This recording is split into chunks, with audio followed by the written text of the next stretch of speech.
Hello everybody, this is Randall Lim.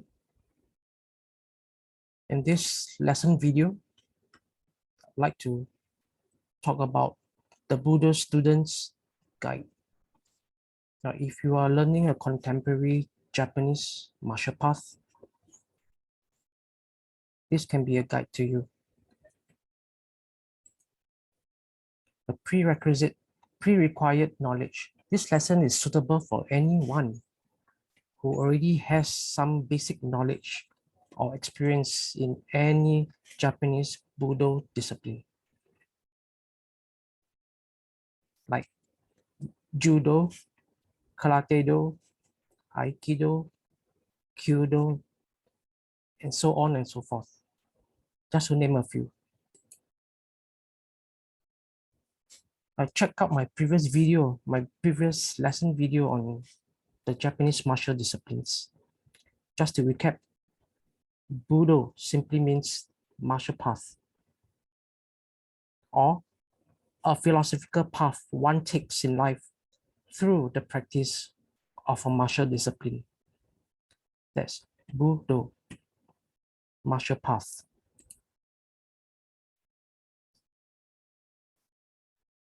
Gakusei and Dashi. What's the difference? Gakusei simply means student, and Dashi means a disciple or an apprentice. Now, Gakusei simply refers to one who is learning in a casual way, maybe once or twice, or even 3 times a week. Dashi, disciple or apprentice, should be with the master, with the sensei, whole day, every day, spending hours with him every day. So that's the difference between a Gakusei and a Dashi. Dojo. A dojo is a place, like a building, a hall, or a room, where 3 things happen. It is a place where the way or the path is pursued and practiced. It is a place where the body or the tai, the body and the spirit, the shin, are forged. It is also a place where enlightenment, satori, may be ultimately achieved.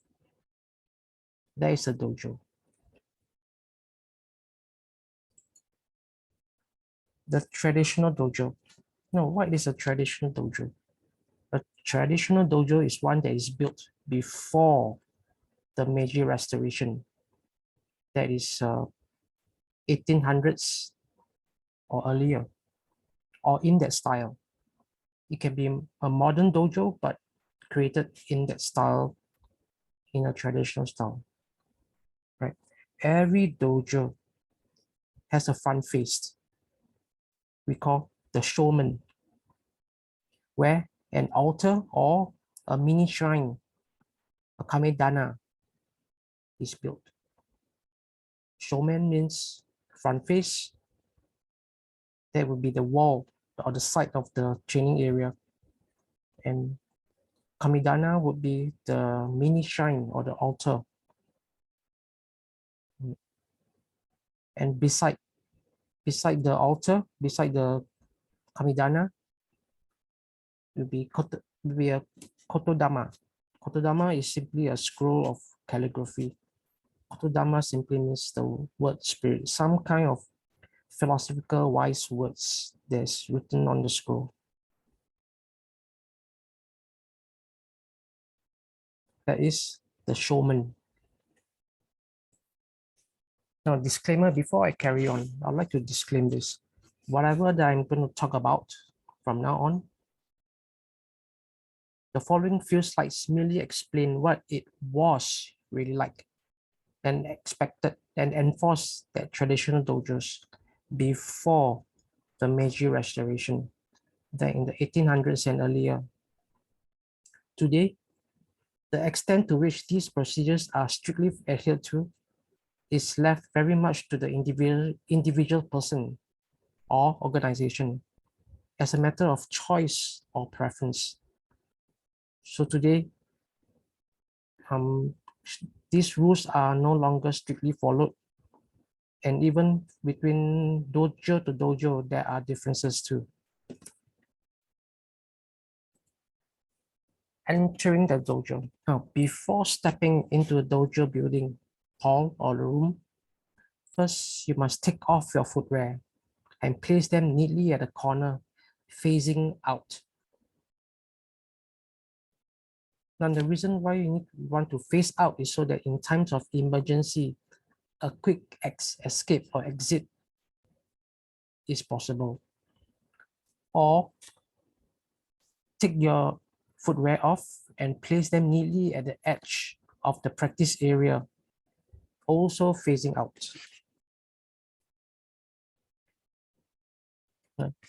Depending on, it depends on the layer of the dojo sometimes.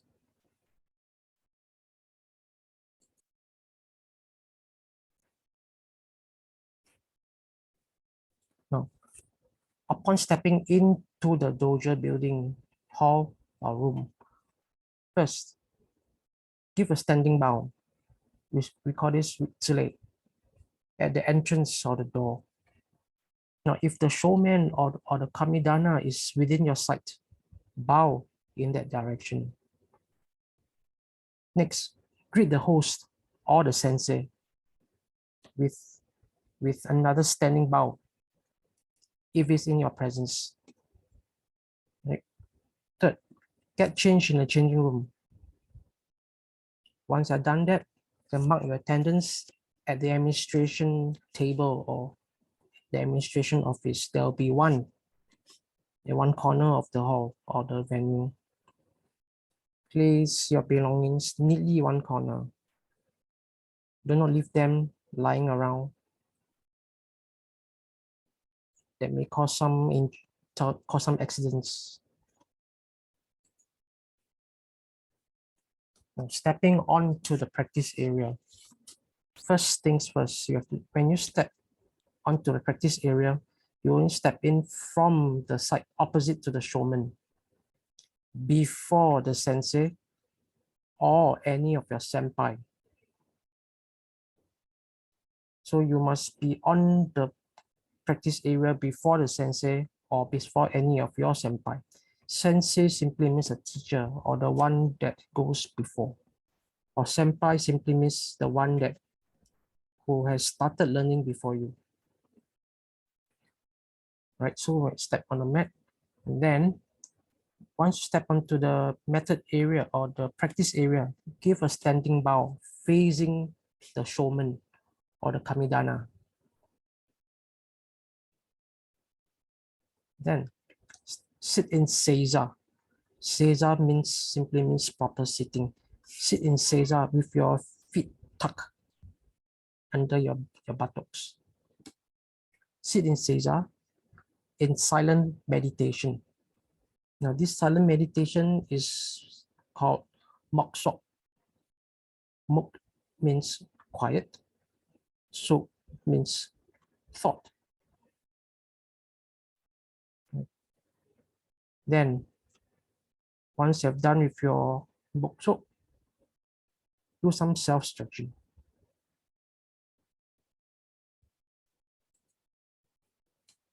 Now, I'd like to explain to you the concept of the senpai and kohai.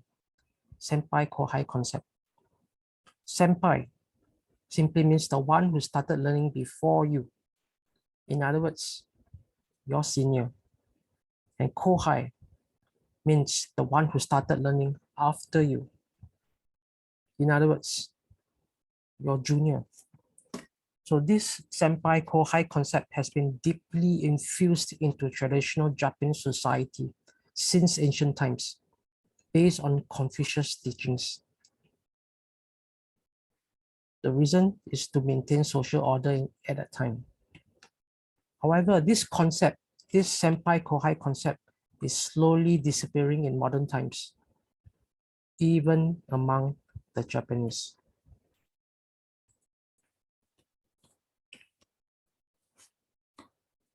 quantitative definition of a Budo senpai. Now, how is someone identified as a senpai or determined as a senpai? In order of priority, first priority, if you are of a higher rank, you are another person's senpai.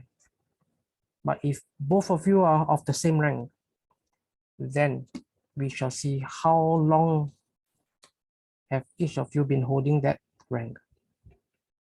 The person who has holding for that rank for a longer time would then be the senpai. But then if both are of the same rank and obtain the same rank at the same time, then we see how long each of them has been studying that discipline. Who started earlier? The person who started earlier would be the senpai. And if all these three are the same, then age matters. The older one would be the senpai. Now, this criteria is in order of priority. The expectations of a Budo senpai in order of priority also. First, the senpai must possess better knowledge and understanding of the discipline. Then he must support the sensei in his teachings. He must be a good role model to his KOHAI and his juniors. And last but not least, patiently guide and take care of his juniors, his KOHAI. That's the expectations of a senpai.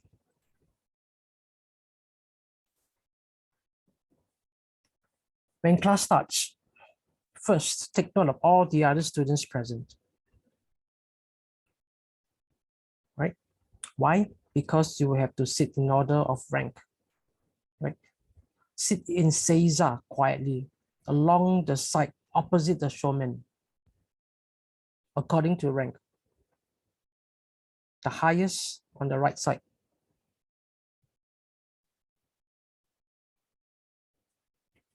Right, so if you take a look at this picture, this diagram, this is where students will enter the method area or the practice area.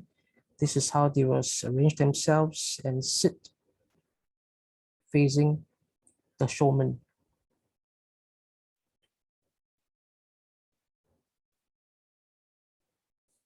After that, they will wait for the sensei to step in and take his place in front of the shomen. The sensei gives a command, mokso, for a minute, which means quiet thought. And everyone will close their eyes and meditate silently, just to clear their minds. Bowing in. There are two types of bowing in. Bowing to the shomen, which is shomen ni rei, usually commanded by the sensei himself.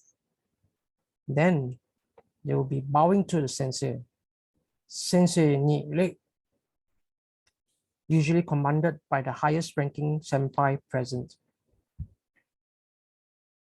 So bowing to the sensei, bowing to the shomen. Shomen ni rei, sensei ni rei.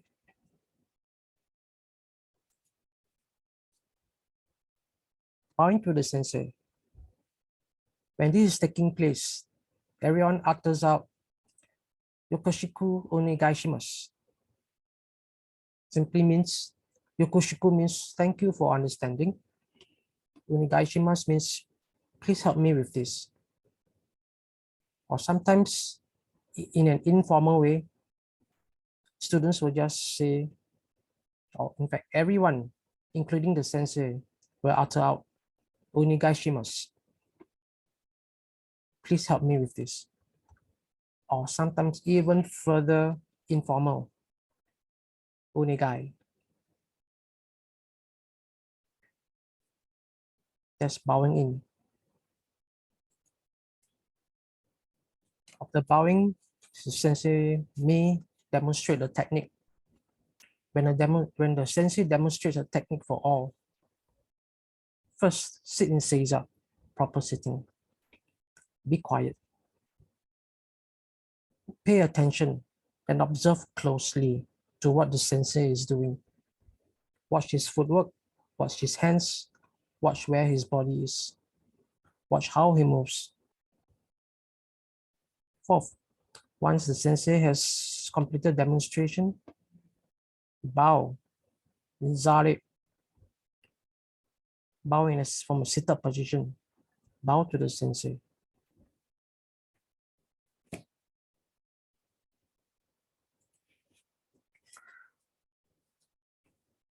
When the sensei signals to you to assist in a demonstration of a technique, sometimes the signal can be verbal, sometimes it can be a non-verbal, as simply looking at you.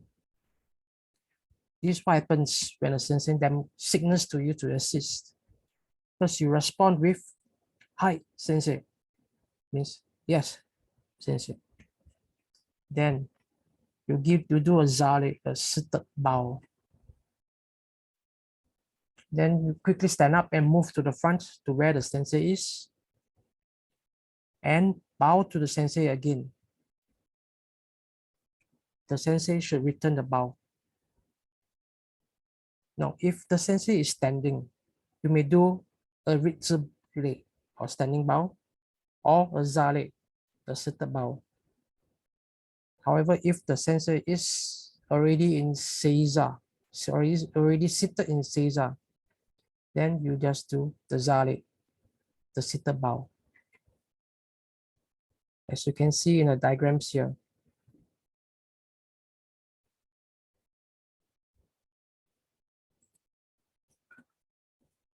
But what if you are late for class? You should always try to show up for class early as far as possible. However, if you are ever late and the class has started, this is what you should do. Do all the necessary, enter the dojo procedures as mentioned earlier. Step into the practice area from the side opposite the shomen. Sit quietly in seiza, proper sitting, and raise your hand to get the sensei's attention. Once the sensei notices you and gives you permission to join in, bow. Bow with zare, seated bow, and join in the class.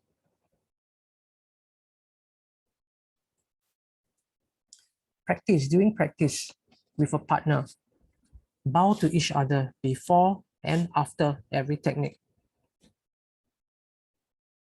Utter out loud to each other, "Yoroshiku onegaishimasu," or any of the more informal versions, or simply "onegaishimasu" or "onegai." If it is a norm to switch roles with your partner, bow to each other, bow to the senpai. Now, if it is a norm to switch roles with your partner, the senpai between you both will execute the technique first. So the more senior one will begin executing the technique first before switching roles.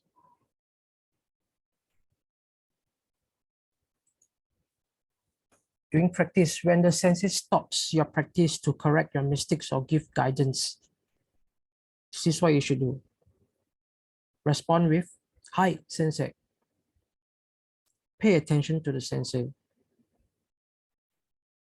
Perform the technique again for him to see. And if all is well, bow to the sensei. The sensei should return the bow. Bow to the sensei following the rules on the previous slide. Now the bottom line is you should never be higher. You should never be physically higher than the sensei when bowing.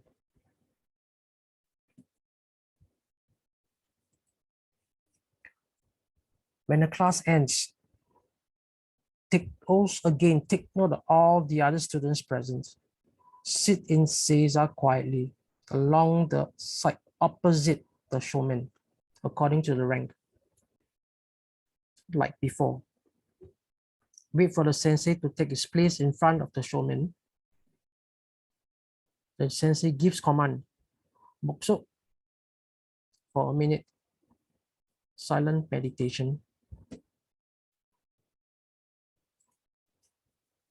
Now, bowing out. There are 3 kinds of bowing out. Bowing to the shomen, bowing to the sensei, and bowing to each other. Now, bowing to the sensei. Now, bowing to the shomen first. Shomen ni rei. Then, bowing to the sensei. Sensei ni rei. And finally, bowing to each other. Otagai ni rei. So, in bowing out, there are 3 kinds of bowing.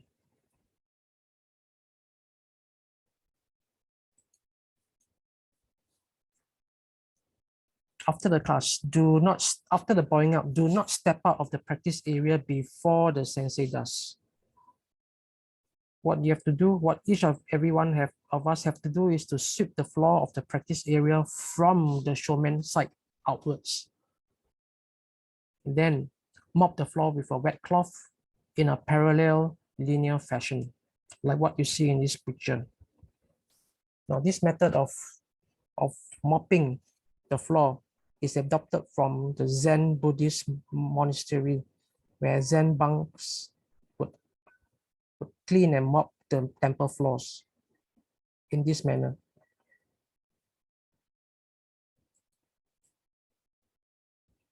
After you have done the wiping, the mopping, the sweeping, change out of your training attire, dogi, in a changing room.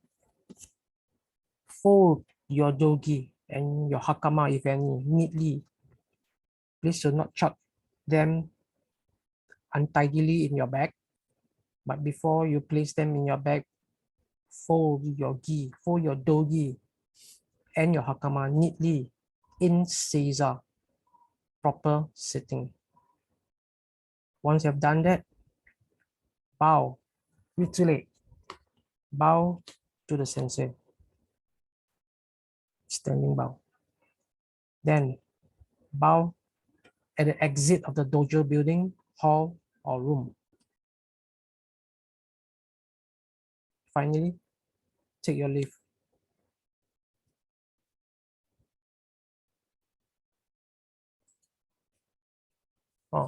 I'd like to reiterate this disclaimer again.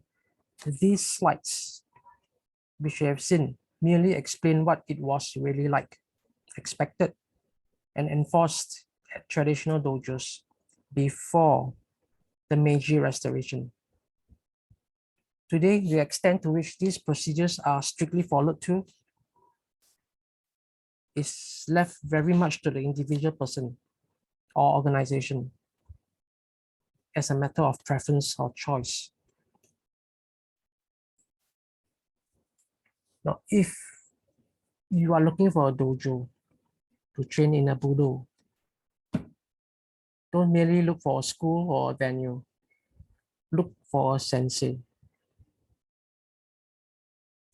First, research the instructors and schools in your area. The dojo may just be a modest or makeshift one in a local community center or garage, or even garage. But the surroundings do not matter as much as the character of the sensei and the quality of his teaching. Step 2.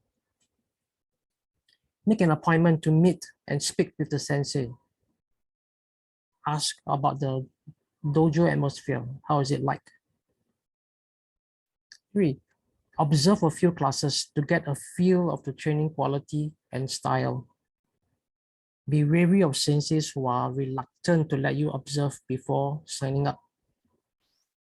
Methods, customs, styles, and etiquette will differ from dojo to dojo. Not every dojo follows strictly to everything that I've said previously. Take notice of the students practicing. Ask yourself, what is their attitude? Are they enjoying themselves?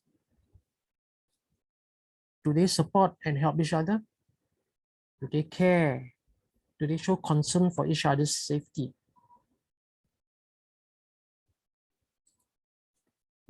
Now the bottom line is trust your gut feeling. If you feel right about the sensei and dojo, join it. Notes to the beginners. Relax and have a good time. It is normal to be nervous. Everyone in a dojo has gone through the same thing, even including the sensei. If you feel frustrated at any time, talk to the sensei or fellow students. Everyone is there to learn. The number one rule in the dojo, in a Budo dojo, is respect and courtesy for everyone.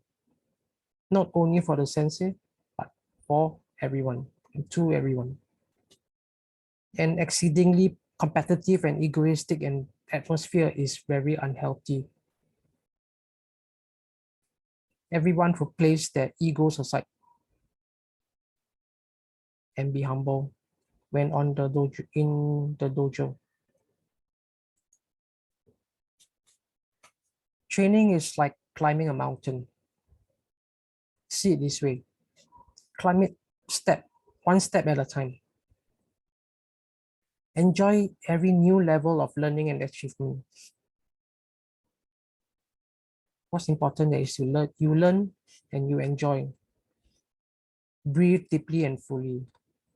Feel alive. Look at where you were before. Look at the progress you have made so far.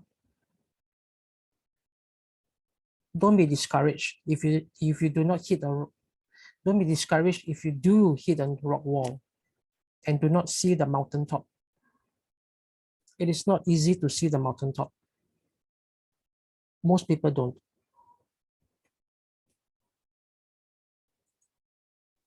Not even a sensei has reached the top of the mountain. So don't be discouraged.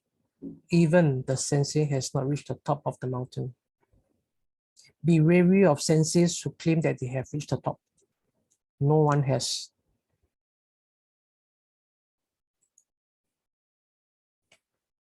Having reached a small peak, we sometimes need to get back down to the foot of the mountain and climb back up again.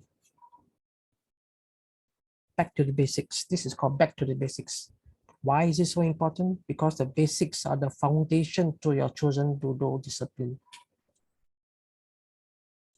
We need to revisit the basics over and over again to climb and reclimb the mountain over and over again. Each time we climb, we learn something new. Each time we climb, we learn something new. Check out my video lesson on Shu-Ha-Ri, on teaching pedagogy, long-term teaching pedagogy of the Japanese crafts.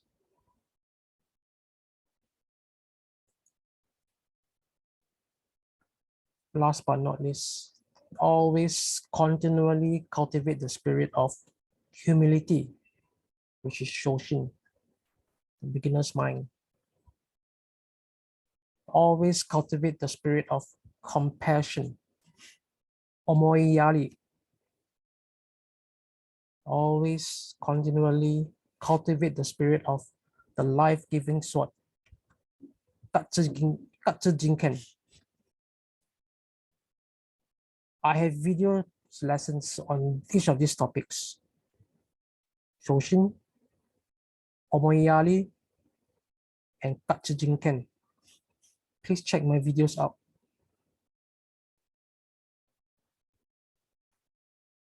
With this brief introduction